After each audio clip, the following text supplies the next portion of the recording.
Pag-usapan po natin ngayon ang mainit na balita tungkol kay Bitcoin at ang posibleng pag-abot po nito sa halagang $100,000 bago pa man maupo or sumampa si Ginoong Donald Trump bilang Pangulo sa Enero or sa January.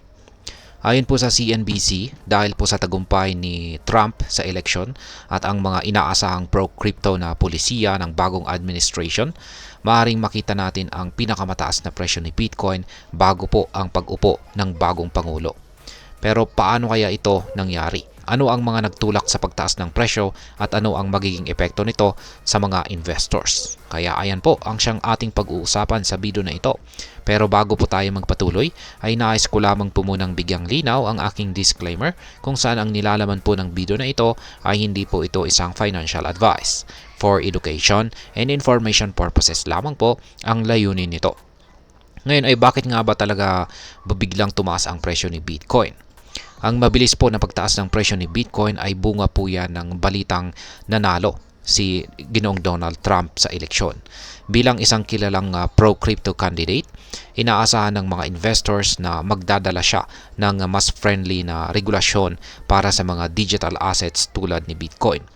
Sa simpleng salita ay may malaking pag-asa ang mga investors sa ilalim ng pamumuno ni Ginoong Trump. Ang regulasyon ay magiging mas maluwag para sa crypto industry. Ang pag-asa po na ito ay nagdulot ng tinatawag na market optimism o positibong pananaw sa market.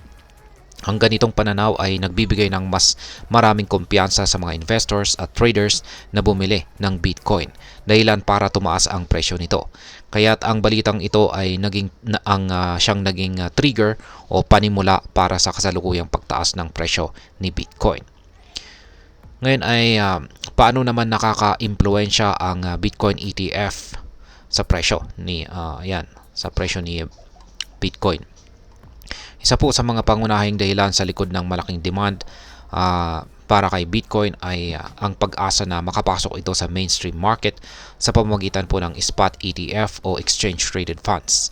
Ang Bitcoin ETF ay mga financial products na nagpapahintulot sa mga investors na magkaroon po ng exposure sa Bitcoin ang hindi direktang bumibili or humahawak ng cryptocurrency.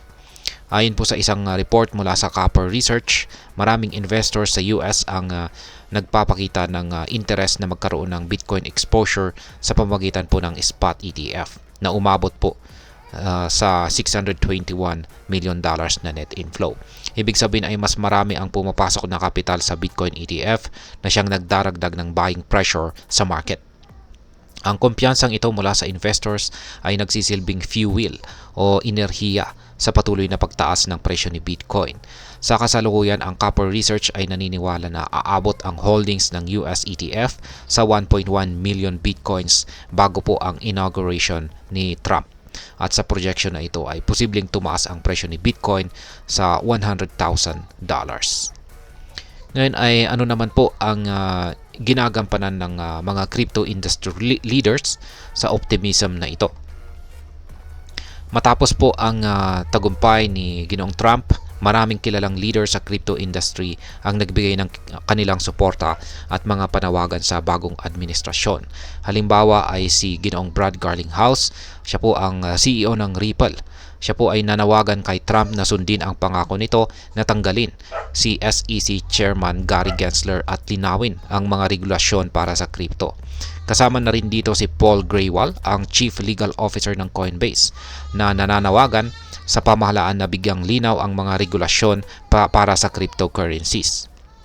Sa kanilang pananaw, mas magiging mabuti ang market ng crypto kung magkakaroon po ng malinaw na regulasyon na hindi hadlang sa pag-usbong ng digital assets. Ang kanilang suporta at panawagan ay nagdulot po ng dagdag na optimism sa market, dahilan upang mas tumaas ang kumpiyansa ng mga investors sa hinaharap po ni Bitcoin sa US. Ngayon ay ano naman ang kahalagahan ng Bitcoin Reserve ng US government?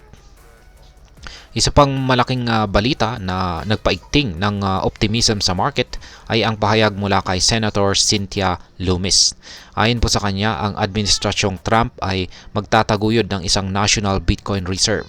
Ibig sabihin ang gobyerno po ng US ay magtatago ng Bitcoin bilang isang asset sa kanilang reservation. Ayan, na siyang nagpapakita ng suporta para sa digital asset. Ang pagkakaroon po ng National Bitcoin Reserve ay nagdaragdag ng kredibilidad sa cryptocurrency, lalo na't ang pamahalaan na mismo ang nagtatabi nito bilang bahagi ng kanilang reserba. Sa kasalukuyan, mayroong $15 billion na halaga si Bitcoin ang hawak ng US. Yan po yung kanilang hawak or holdings. At ang balitang ito ay lalo pang nagpapalakas sa kumpiyansa ng mga investors sa kakayahan ni Bitcoin bilang isang mahalagang asset. Ngayon ay ano naman po ang kahulugan ng $100,000 na presyo ni Bitcoin para sa mga investors? Ayon po sa mga analyst at sa report ng CNBC, may malaking posibilidad na umabot sa $100,000 ang presyo ni Bitcoin bago ang inauguration ni Trump sa January. Para sa mga long-term investors, ito ay nagpapakita po ng malaking potensyal na kita dahil kung magpapatuloy ang bullish momentum o ang patuloy na pagtaas ng presyo, maaari po silang kumita ng malaki. Para naman po sa mga short-term traders, ito ay magandang pagkakataon upang samantalahin ang price action o paggalaw ng presyo para makakuha ng kita.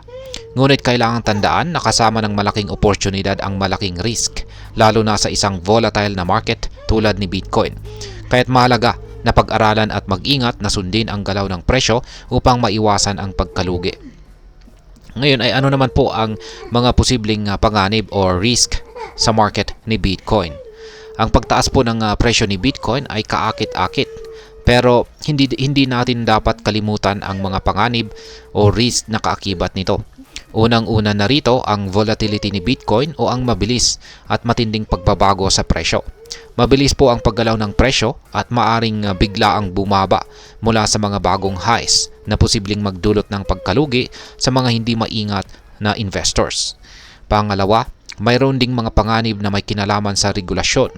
Kahit na mukhang mas magiging pro-crypto ang bagong administrasyon, walang kasiguraduhan na magtatagal ang ganitong pagtingin. Ang mga biglaang pagbabago sa regulasyon ay maaring makaapekto sa market. Kaya't mahalaga para sa mga investors na manatiling alerto sa mga balita at updates tungkol sa crypto regulations. Ngayon ay ano naman po ang aking masasabi tungkol dito? Sa tingin ko po, ang kasalukuyang estado ni Bitcoin at ang posibilidad na umabot ito sa presyong $100,000 ay isang malaking milestone sa kasaysayan ng cryptocurrency. Ang pagsuporta po ng administrasyong Trump ay maaring magdulot ng positibong epekto hindi lamang sa presyo ni Bitcoin kundi pati na rin sa pagtanggap ng cryptocurrency sa mainstream finance. Ngunit mahalagang tandaan na kahit gaano kalaki ang potensyal na kita sa ganitong investment, kasama po rito ang mataas na risk. Kaya't dapat na maingat at may tamang kaalaman bago pumasok dito. Para sa mga matagal nang nag-i-invest naman kay Bitcoin ay maaaring ito ang tamang panahon upang mag-hold ng kanilang assets at maghintay ng mas mataas na presyo. Para naman sa mga nagbabalak pa lamang na magsimula, mahalaga na pag-aralan muna ang dynamics ng market at maging handa sa posibilidad ng malaking pagbabago sa presyo. At ayan, si Bitcoin ay meron nga itong isang mga pinaka-dynamic at mabilis na pag-unlad na asset sa mundo ng finance ngayon. Pero dapat po nating laging tandaan na pinakamahalaga po sa lahat ay yung nailagay natin sa ating isipan ay ang risk. Kaya't maging maingat at mapanuri. Kaya ayan, hanggang dito na lamang po tayo sa video na ito. Sana po ay inyong nagustuhan ang aking paliwanag dito. Kung inyo po itong nagustuhan ay pakiclick lamang po ang like button nito. Marami pong salamat sa panonood. Ingat po tayo lagi at God bless po sa ating lahat.